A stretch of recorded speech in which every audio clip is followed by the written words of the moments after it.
Hola. Bueno, pues buenas tardes por estar aquí. Muchas gracias. Veo muchísimos amigos por aquí. Hola. Es todo un placer estar en Córdoba. La verdad que tenía muchas ganas de hacer un evento como este y hacerlo en nuestra tierra. Ya estamos prácticamente jubilados de tema de ponencias, pero teníamos esa espinita y nos invitaron y nosotros encantados. Aviso que tengo un día fatal de la garganta, por eso ya me prepara el agua. Si veo que me da un ataque de tos, pues nada, dejaré solo a Rubén y el que vea. Bueno, nosotros somos Rubén y Juan. Nos he puesto al revés. Bueno. Así, ahí va mejor. Ambos llevamos ya un poquito más de 5 años en este mundo. Hemos vivido una primera etapa con electrocosto, como ya muchos sabéis. Nos tocó investigar, descubrir, éramos reacios a la teoría y con esa filosofía hemos querido seguir evolucionando. En nuestra etapa actual hemos montado una empresa queriendo hacer las cosas de nuestra forma, como funcionan, no como te dicen que tienes que hacerlas, y si no funciona, pues se cambia y hace que funcione, ¿no?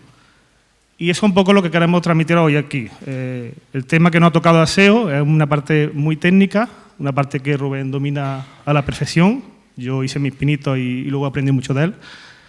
Pero vamos a intentar hacerlo un poquito de forma más práctica y más amena. Hemos traído algún caso de éxito de los que hemos tenido oportunidad de tratar en este tiempo. Y lo que sí nos gustaría, que aunque vamos a intentar hacerlo un lenguaje para el público, que si tenéis cualquier tipo de duda o pregunta, la ponencia está muy larga, son 45 minutos. Nos gustaría dejar para el final 5 o 10 minutillos para que nos preguntéis cualquier duda que tengáis. Nosotros estaremos encantados de solucionarla. Y nada, vamos a contar un poco la forma que tenemos nosotros de trabajar prácticamente en nuestro día a día. Y lo primero que os queremos contar es qué hacemos cuando empezamos con un proyecto. Y lo primero que hay que hacer es ver la situación de la que viene, su trayectoria, y ver la competencia que tiene actualmente y el potencial de esa competencia. Así lo vamos a poder transmitir a esa persona que lleva el proyecto hasta dónde va a poder llegar de forma realista. Aquí os ponemos una imagen que es de un proyecto de un cliente que cogimos en noviembre, creo que fue, empezamos a trabajar con él y vamos a dejar para el final la incógnita de cómo termina esa evolución. Y la tabla que veis abajo, estos son datos de una herramienta que se llama Ahrefs, no sé si la conocéis, y de ahí pues, nos basamos para ver qué competencia tiene y en qué momento está también su competencia. ¿Vale? Como decimos, nos gusta empezar desde el suelo, así que lo primero es conocer a quién va a ser nuestro cliente o nuestro proyecto y conocer también muy de cerca a quién va a ser nuestra competencia. Una vez que ya sabemos quién es nuestro cliente o cuál es el proyecto que tenemos que abordar y conocemos cómo funciona y quiénes son con los que nos vamos a tener que pelear, lo primero que hacemos es el Keyword Research. Intentamos hacer una búsqueda de palabras clave, aquellas palabras clave que vamos a intentar atacar, vamos a intentar robarles. Y para ello, primero confeccionamos una lista, esto Rubén lo hace muy bien, él saca su Excel y saca maravillas de ahí, en conjunto con Ahrefs y otras herramientas. Pero muy importante, aparte de la lista que tenga Rubén, que él ya sabe lo que quiere atacar, es casi más importante hacer un 50-50 entre lo que Rubén quiere y lo que el cliente nos demuestra que hay que hacer. Entonces, para ello es muy importante, primero, conocer a la empresa, como ya hemos dicho, conocer al público al que nos vamos a dirigir, porque por mucho que Rubén quiera potenciar una palabra, si esa palabra no va enfocada al público objetivo, no va a servir de nada conseguir esa visita. Muy importante conocer el valor diferencial de nuestro cliente, porque igual que gafas de sol, estará Hawkers y estará el cliente de Dani, habrá millones más. Tú lo que tienes que saber es tu cliente, en qué punto se puede diferenciar del resto y cuáles son a lo mejor esas líneas de palabras que a lo mejor otros no echan tanta cuenta, pero para ti van a ser vitales. Aquí herramientas que podéis utilizar de forma gratuita. Search Console es gratuita, la podéis integrar y ahí, si el proyecto ya tiene una trayectoria, podéis ver perfectamente las palabras por las que está entrando el tráfico y sacar conclusiones. Y luego tenéis Google mismo una herramienta, o sea, te predice, si te pones una palabra, te predice lo que tú quieres buscar. Eso se basa en la búsqueda de los usuarios. Entonces, podemos sacar también de ahí muchas palabras. Y luego la herramienta que yo uso es Ahrefs para todo, prácticamente. O sea, es una herramienta súper completa, es de pago, pero de ahí también podemos sacar estos listados y no solo estos listados, sino las palabras que está posicionando la competencia en ese momento. Entonces, ahí también podéis ir tirando de palabras que quizás no tenías tú en cuenta en ese momento. Bueno, y aquí, una vez tenemos las palabras claves, las listas de las palabras claves que queremos posicionar, tenemos que crear una arquitectura de la información, que yo lo hago, por ejemplo, en Excel, para ver cómo va a quedar la navegabilidad de la web. Y esto es lo que hacemos, por ejemplo, este caso es Lámpara Calve, está por aquí, Juan. Lo que hacemos es, yo le digo al cliente cómo creo que debe estar la web, pero luego él me tiene que dar su visión como profesional y experto en ese tipo de productos. Y bueno, en este caso, pues, él tenía las categorías creadas por material, o sea, tenía creadas lámpara de bronce, lámpara de cristal, no sé, tenía una forma de estructurar el contenido que no abarcaba muchas palabras. Entonces, pues yo le di un listado de los tipos de lámparas y luego todas las lámparas también por estancia, porque muchas veces tú buscas lámparas para el baño, lámparas para el salón, entonces tenías que ver todas las ramas que pueda abarcar. El tema de la arquitectura puede ser quizá el punto más crítico de todo el estudio de SEO o todo el proyecto, porque al final es el que va a hacer que consigas posicionar todo aquello que tú quieras realmente posicionar. Aquí tenemos que llegar a un acuerdo con nuestro cliente. Está muy bien que él quiera tener pues, las lámparas de techo en primer lugar, porque es lo que más vende, pero si aquí Rubén descubre o se da cuenta que hay muchísimo más tráfico sobre lámparas de sobremesa y que encima un tráfico que no está explotado, tenemos que intentar llegar a un acuerdo para hacer un 50-50. Vamos a intentar darte lo que tú quieras, pero vamos a también darle lo que Google y los que están buscando por Google quieren. Entonces, es una parte clave para desarrollar toda la estructura de la web, cómo van a colgar todas las categorías y todo lo demás. Si esta parte no está bien hecha, pues seguramente luego nunca funcione, ¿no? Y al final tengamos que volver atrás, tengamos que hacer una migración y tengamos que empezar de cero. Entonces es una parte crítica y donde tenemos que tener muy claro qué es lo que queremos atacar. De hecho, también servimos como, digamos, departamento de compras de la tienda, porque al final estamos dando muchas veces términos que ellos no tenían en cuenta para hacer sus compras y que les va a ayudar también a crecer también en la tienda física, en caso de que tenga. Vale. Y este es el punto, el siguiente punto, que es el que acabo de comentar, el tema de si nos tenemos que enfrentar a una migración o no. Y si acabamos de acabar el proyecto, lo ideal es, mira, no vamos a taparnos los ojos, si hay que hacerlo, hagámoslo. Vamos a tener claro qué es lo que hay que hacer y si hay que estar trabajando un par de meses extra, pues mira, es obligatorio. Si el planteamiento que hizo Rubén dista mucho de la realidad actual, al final lo que tenemos que hacer es plantear una nueva estructura, elaborar de nuevo el árbol de familia, de categorías. Ahora, la tarea complicada, que es la de enlazar todo lo que existía antes con lo que va a existir ahora. Eso normalmente Rubén se coge su Excel, no hace falta ningún otro programa, se coge la URL antigua, se coge la nueva, le pone el tipo de redirección que le va a aplicar, normalmente un 301, que ha movido, y una vez que ya lo tiene todo enlazado correctamente, hacemos el cambio, subimos el archivo y hacemos el cambio de estructura. Sí, nosotros, además de eso, si alguna vez os veis en esta situación, lo mejor es que tengáis un servidor de prueba o algo donde podáis probar siempre los cambios que funcionan. Después digamos que esto es como cuando iba al colegio y te decían enlaza los sinónimos. O sea, tú tienes unas categorías, vas a cambiar todo el árbol y tienes que apuntar las categorías que tenías antes a las más parecidas que tienes ahora en este momento del cambio. Hacemos el Excel, como ha dicho Juan, y luego lo que yo suelo hacer, no sé si conocéis también una herramienta que es Screaming Frog. Todas las URLs que eran antiguas las metemos en Screaming Frog y vemos que nos dan un 301, que es lo que nosotros queremos conseguir, ¿vale? Que no nos dé un 404, que sería que se nos ha quedado colgada esa URL. Si se nos cuelga una URL, pues a unas malas, si no sabemos dónde direccionarla, pues o lo ponemos a la categoría padre que veamos más acorde o a la raíz, pero nunca la dejamos suelta, ¿no? Porque al final, si no tienes que redireccionar perdida. todo, porque de las categorías también cuelgan los productos. Entonces, los productos también van a cambiar la URL. Lo cual, al final, tienes que montar un Excel con categoría y con productos.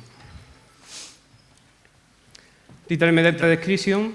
Estos son dos campos que tenemos que son muy importantes porque se los damos a Google, y el title es lo que se ve en azul, que es lo que nosotros vemos cuando buscamos. En este caso he puesto un ejemplo de cuando va a ser la búsqueda de móviles baratos, y está la parte azul, que es el title, y que actualmente, si veis muchas flechitas y muchos corchetes en la búsqueda, yo lo odio, pero funciona. Los SEO están obsesionados hoy en día con meter simbolitos. Así que, bueno, parece que está funcionando, pero es un poco rollo. Yo cuando lo veo ya me aburro y no le doy, ¿no? Lo explico. De hecho, nos hemos peleado un poquillo porque es verdad que yo odio todo ese tipo de iconos y demás, no me parece en serio, pero sin embargo Rubén es verdad que lo ha probado y le ha funcionado.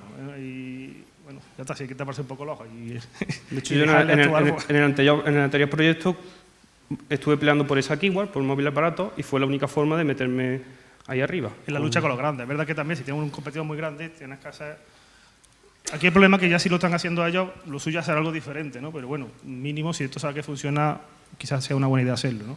A la vez que yo me encargo de hacer la arquitectura de la información, al lado suelo poner palabras sinónimas que también buscan los usuarios a la categoría que voy a crear. Por ejemplo, en bombillas inteligentes pues se busca bombillas Bluetooth, bombillas Wi-Fi. Eso lo podemos usar. En caso de que no tengamos una palabra con nuestro valor diferencial, como puede ser barato, pues podemos usar esas palabras sinónimas para ponerla en el title. Y luego en el meta description, lo mismo, los simbolitos. Esto es lo que se está llevando ahora. Lo suyo es que el meta description vaya acorde al contenido que después nos vamos a encontrar en la web. Luego, llegamos al punto deseado, el contenido. Este es el que todo el mundo se está peleando por él, el que todo el mundo está nada más que invirtiendo horas y horas y horas, porque es verdad que funciona. Al final, raras las webs que no encontramos ya en portada el tocho ahí de contenido para posicionar en una categoría igual. Que sí, Pedro. La Biblia. Al final, sabemos que funciona y mientras siga funcionando, pues al final tendremos que invertir esa hora. El tema es eso, que si quieres hacer un buen trabajo, tienes que invertir horas. O sea, no vale copiar aquí el tocho, pegarlo y pensar que eso ya va a posicionar. Para eso, lo primero, el contenido tiene que ser útil, que al final tu contenido no gusta, pues la gente se saldrá y al final estará dando indicaciones a Google de que esa página pues no reporta nada positivo. Tiene que ser acorde con el objetivo, ¿vale? Si quiero posicionar el móvil barato, hablaré de móviles baratos, no porque ahora apasiona la palabra barato, voy a empezar a hablar de todo tipo de artículos baratos que no tengan nada que ver con la página de destino. Y lo último y más importante de todo, tiene que ser único. O sea, lo tienes que crear, tienes que gastar horas, pensar y hacer algo diferente a los demás. O sea, un contenido que sea completamente propio. No vale eso de voy a copiar este trozo, ahora modifico 4 palabras y ya el contenido es mío único. No.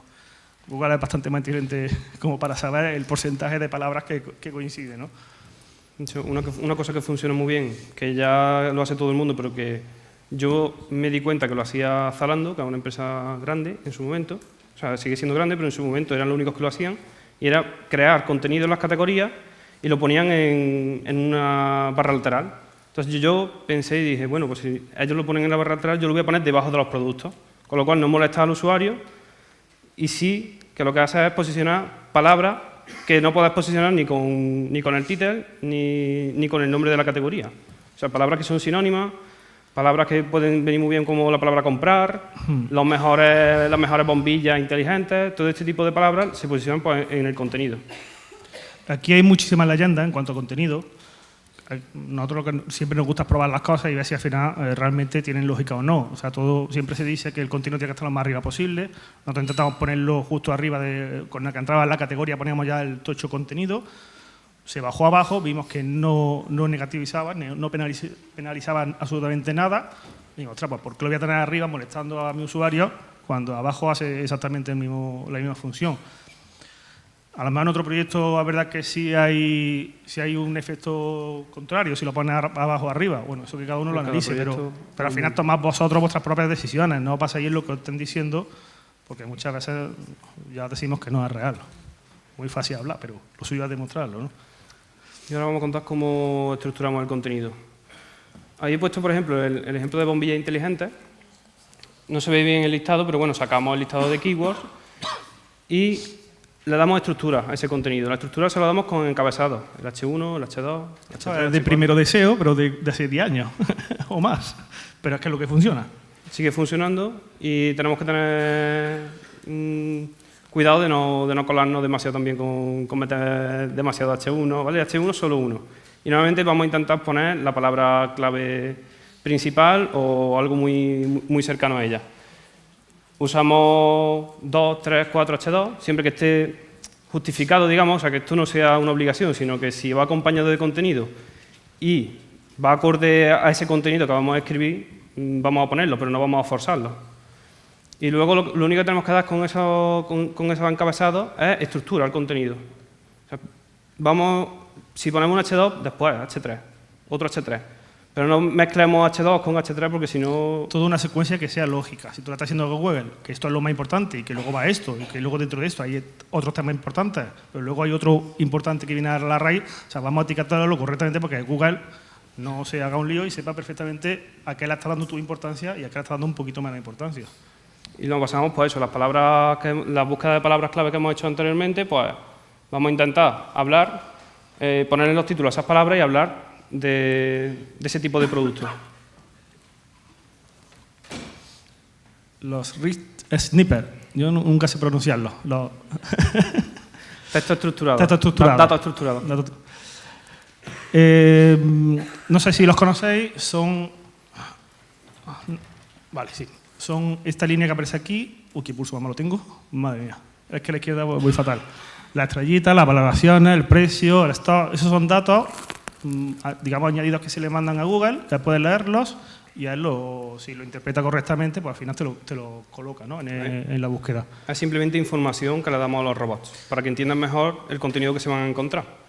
Y es una información muy útil de cara al usuario. O sea, imaginaros un listado de resultados de Google, X resultados con el precio y X sin el precio. Pues directamente la gente, si quiere comprar algo, se va a ir a los que tenga el precio, a los que tenga valoraciones, además valoraciones positivas, o que incluso te esté indicando que está en stock, ¿no? Además que no te hace falta el meter tantos simbolitos verdes como he visto antes en el metadescripción, si también tienes las estrellas, que las estrellas también te llaman mucho la atención. Vale. Al final estás copando más líneas de los resultados de búsqueda. Google tiene una herramienta con la que podemos darle una URL nuestra y él nos dice qué es lo que está leyendo, qué dato estructurado está leyendo de ahí, ¿no? Entonces ahí podemos ver si lo estamos haciendo bien, si estamos cometiendo algún tipo de fallo, incluso si tiene algún tipo de fallo, te lo enumera, te dice qué problemas hay.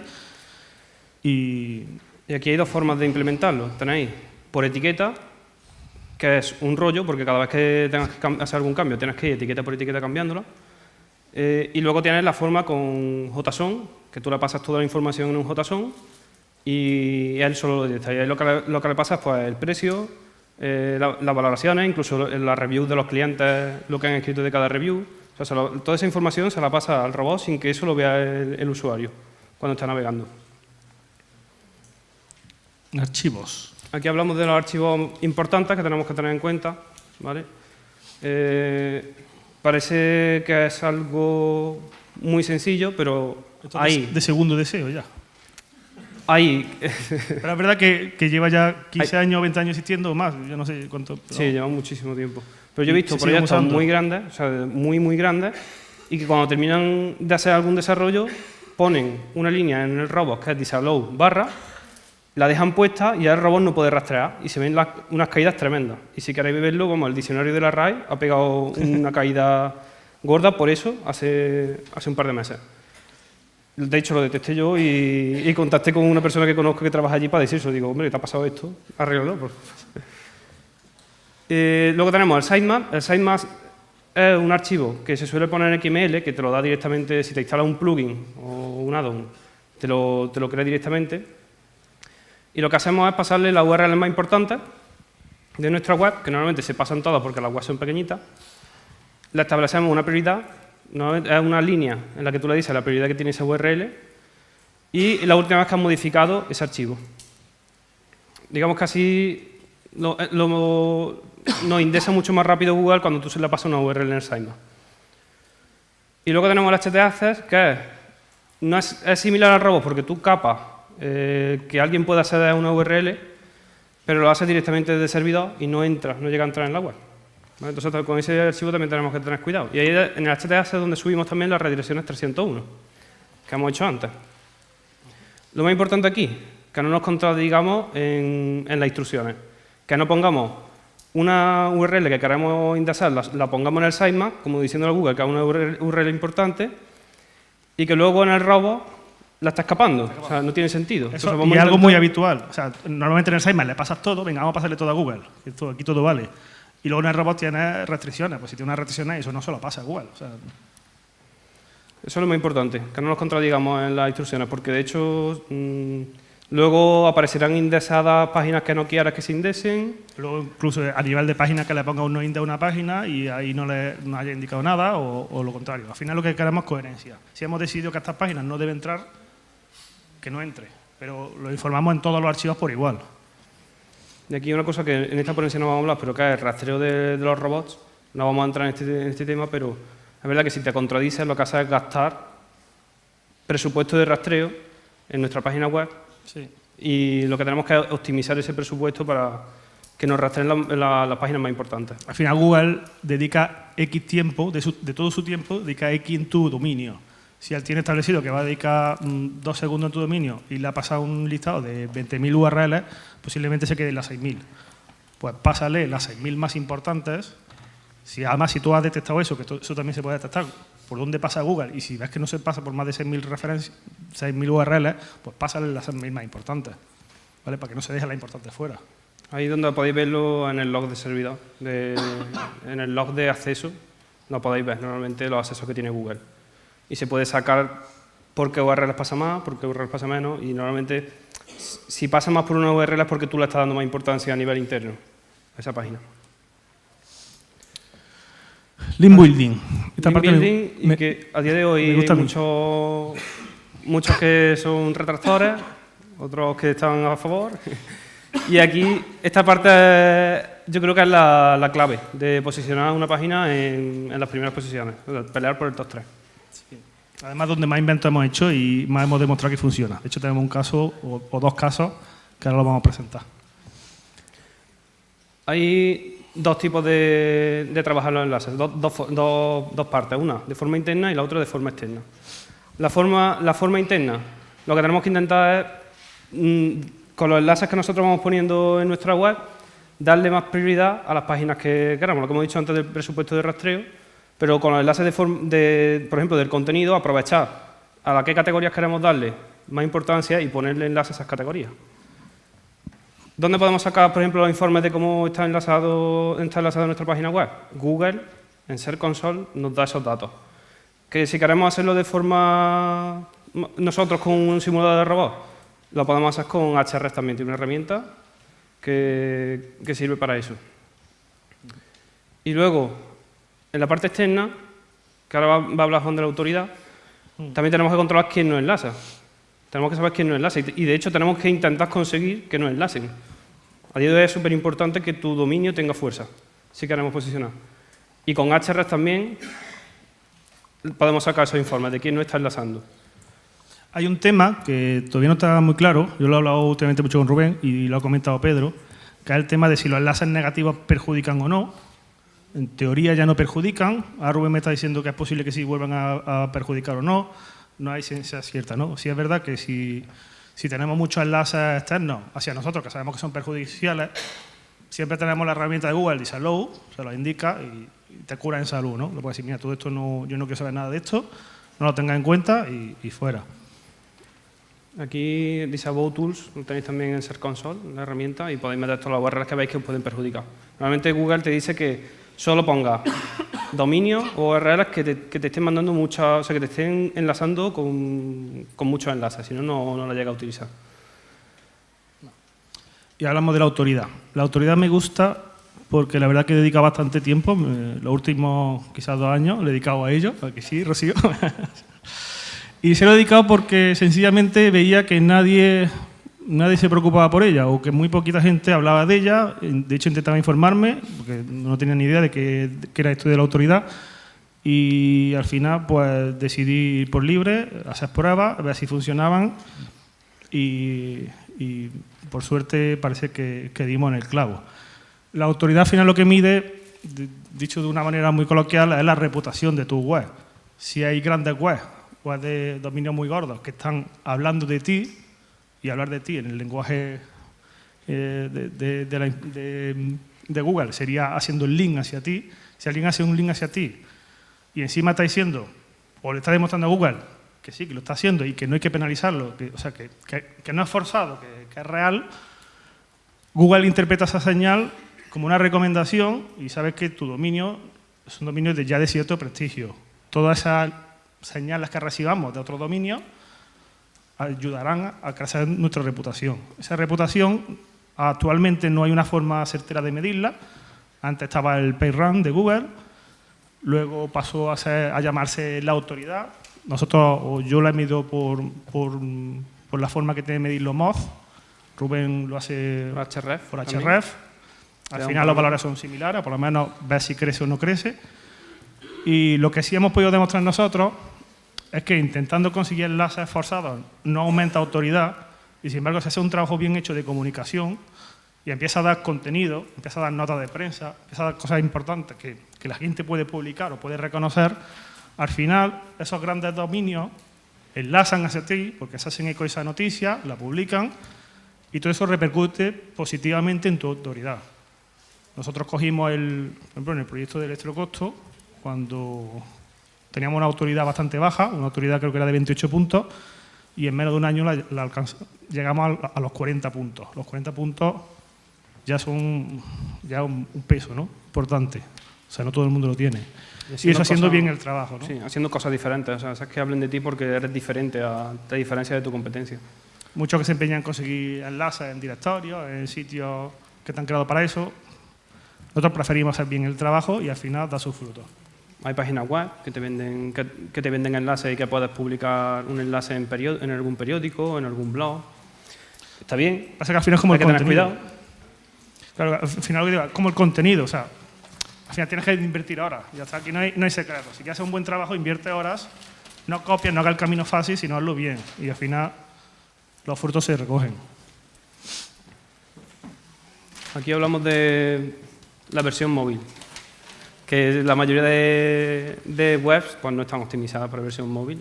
Y desde el verano pasado Google sacó un algoritmo en el que el móvil lo tiene en cuenta en un primer momento para indexar la página, cada URL y cada página de tu web, y en segundo lugar ha pasado a ser el escritorio. Entonces ahora tenemos que tener muy en cuenta nuestra versión móvil para que Google nos posicione, nos indexe, pero que al final todo va de la mano. Y esto es el futuro, o sea, al final... Es un movimiento muy lógico. Yo esto lo he hablado muchas veces, tanto con Rubén como con compañeros, y es que trabajamos todos siempre sentados frente a un ordenador, los que nos dedicamos a esto, y ya más del 50% del tráfico es mobile. ¿Por qué no trabajamos con un móvil en vez de con el ordenador? Deberíamos cambiar la mentalidad, como ha hecho Google. Primero voy a fijarme en el móvil y después me fijaré en el escritorio. Pasa que eso a nosotros nos cuesta bastante. Sí, te cuesta separarte de un ordenador, pero al final tienes que dedicarle ciertas horas al día a trabajar desde el móvil en tu web para ver qué fallos tienes. Y aquí hablamos pues de... Y hablamos de un problema, como es la carga, la velocidad de carga, y ya que el móvil parece que es tan importante, lo vamos a enfocar un poquito a los datos que podemos recoger de la visita mobile. Y uno de los problemas que conlleva la lentitud de carga, hay estudios que nos dicen que por cada segundo de carga puede caer hasta un 20% la conversión, por cada segundo. Imaginaros esas versiones móviles que pueden tardar 5 o 6 segundos, lo que hacen para la conversión.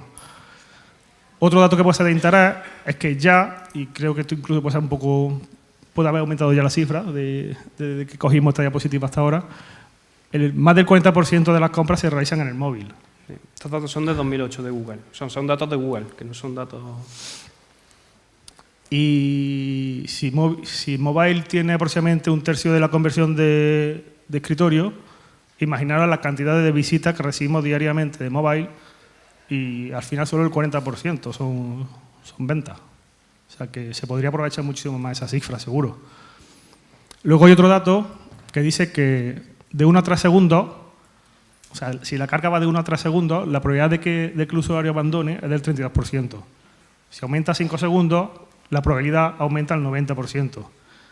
Ya a partir de 6 segundos se te va al 106 y a 10 segundos 123. Al final, la gente en el móvil lo que quiere es inmediatez, sencillez e inmediatez. Y si no carga correctamente la web, te va a ir rápidamente a otra. ¿Cómo solucionamos esto? Hay formas. Hay formas. Optimicemos las imágenes. Hay un formato nuevo de imágenes que salió hace poco, que es el WebP. Es un formato que ha creado Google y que con este formato reducimos muchísimo el peso de las imágenes. ¿Qué pasa? Que ahora, en estos momentos, la mayoría de CMS no están preparados para este tipo de imágenes, pero el futuro, al final, va a que tengamos todos que trabajamos web, tengamos que trabajar con este tipo de formato.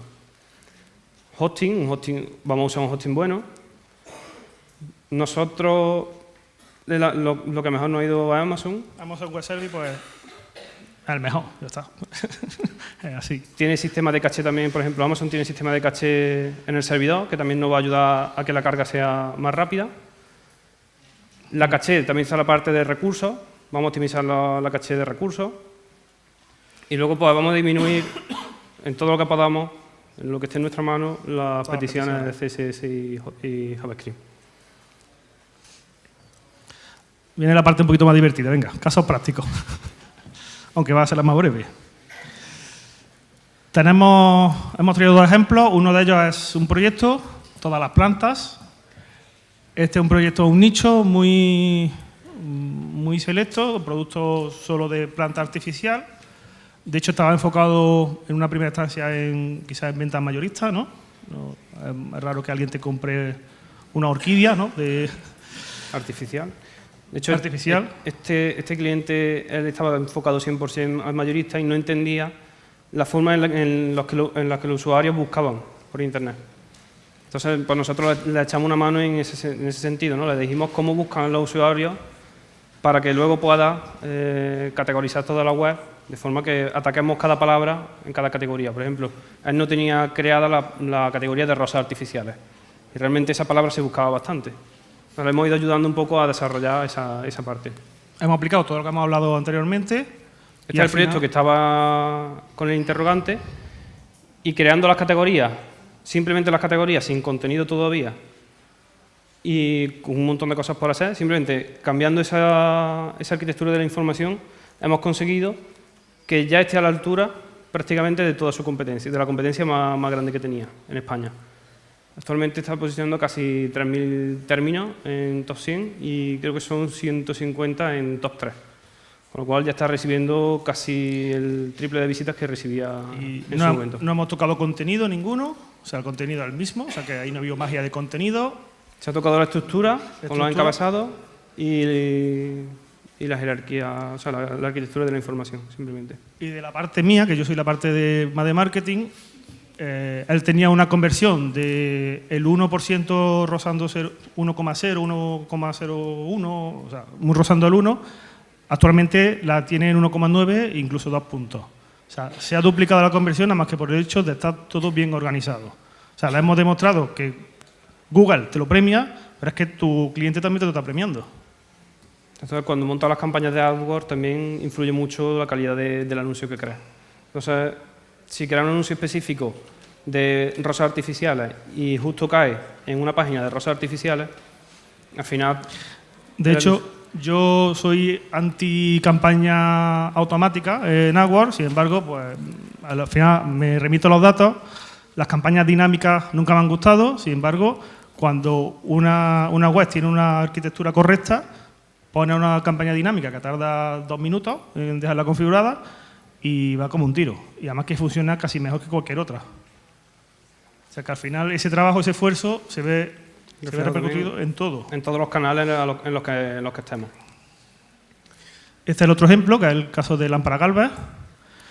Aquí cambiamos la portada por completo. Aquí hicimos uno de nuestros inventos, que era quitar productos de portada. O sea, nosotros somos anti-producto en portada. Y fíjate que todos los e-commerce tienen productos en portada. Sin embargo, bajo nuestras propias teorías, si con la portada, que es la página con máxima autoridad de tu dominio, tienes que trasladarle autoridad a páginas tuyas propias, ¿por qué se lo voy a hacer a una lámpara cuando se lo puedo hacer a la categoría de lámparas? Porque esa lámpara seguirá a lo mejor mañana, pasado o el otro, pero que igual dentro de un mes desaparece y estoy invirtiendo mi gran potencial en una lámpara que igual no le gusta tampoco a mi cliente. Entonces nosotros lo que hacemos es toda esa fuerza que tenemos de dominio la intentamos trasladar a las categorías que creemos más interesantes de nuestro web. Entonces hacemos una portada únicamente con categorías. De hecho, no sé si en este caso capaste el menú o no. Muchas veces lo capamos. En los que capamos el menú para que no se dupliquen las URLs, pero en este caso no. Y para minimizarla, o sea, si el menú es muy amplio y queremos solo potenciar esas categorías que hay ahí, hacemos que lo cargue después y Google no lo lee, el menú. Exacto, que cuando te ponga encima de iluminación interior, con JavaScript, carga con un enlace ofuscado, carga el menú. Y o sea, al final encripta el enlace para que Google no te lo detecte, digamos. El resultado fue enorme. En cuanto a SEO, excepcional. Está creciendo, le falta un poco crecer en palabras top 3, pero poco a poco esta parte, aquí en este proyecto, por ejemplo, tenemos que trabajar mucho la parte de enlaces entrantes, de las páginas que nos enlazan desde fuera, pero es un proyecto que está ganando muchísimas palabras y también gracias a eso, a todos los cambios que hemos hecho a nivel de categorización de la web. Y en cuanto a conversión, era un proyecto que estaba en 0,2, 0,3, era horrible, no entendíamos muy bien el porqué tampoco, y ha pasado a superar el 1. O sea, ya está en un rango normal, ¿no? Era un proyecto que tenía muy poquitas ventas mensuales y se la hemos multiplicado por 7 por 8. O sea, en cuestión de nada. Desde agosto, creo, más o menos, julio. Y por nuestra parte eso es todo. Esto es lo que hacemos, esto es lo que es Amarillo Limón, lo que nos gusta sobre todo son resultados. Intentamos no vender mucho la moto y lo que queremos es que lo que apliquemos que funcione. No queremos convencer a nadie, simplemente que se nos dé oportunidad, que funciona bien y si no, pues no queremos gastar tiempo de nadie tampoco, ¿no? No sé si hay tiempo para preguntas o se puede preguntar, nada, ¿no? Pues nada, muchísimas gracias. Sí.